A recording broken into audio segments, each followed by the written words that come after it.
Sur les hauteurs de Cotignac, les stigmates de l'incendie sont bien visibles. Les flammes ont brûlé les bois, roussi les arbres, détruit la forêt et une trentaine de maisons.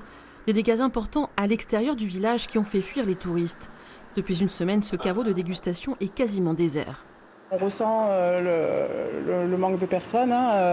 C'était déjà pas la meilleure des années pour Cotignac, mais effectivement, depuis les incendies, on voit que les touristes sont partis. Pourtant, le centre du village est intact. Il a été totalement épargné. Peu à peu, les clients reviennent déjeuner à l'ombre des arbres. Cette brasserie, qui emploie 25 personnes, a perdu 50% de son chiffre d'affaires au moment de l'incendie. Pour l'instant, c'est un dent de scie quand même, parce que lundi, c'était très calme encore. On a perdu beaucoup de clients. Là, on dirait qu'insensiblement, c'est en train d'un peu de revenir. Tous les touristes étrangers n'ont pas annulé leur séjour, comme Mélissa et Marc, arrivés hier soir de Grande-Bretagne avec leur fils. Nous étions angoissés, inquiets, mais on allait arriver, on est très souple.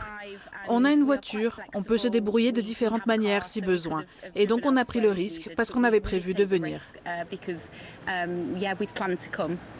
Cet hôtel 3 étoiles a dû rembourser les clients, soit 50 000 € de pertes sèches.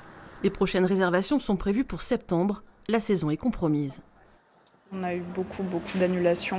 Je pense que sur le temps de l'incendie, on a l'hôtel qui s'est quasiment vidé. On a quelques courageux qui sont restés. Là, actuellement, le mois d'août, il s'annonce assez catastrophique. Les ruelles de Cotignac, ces fontaines, ces grottes creusées dans la roche en font une destination touristique du Haut-Var.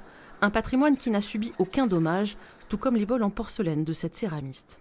On voit passer des touristes et tout, et bon voilà, on les remercie de venir parce que le village il est tout à fait intact et c'est maintenant qu'on a besoin de voir les touristes. Ceux qui viennent y passer la journée ne verront pas les dégâts alentours.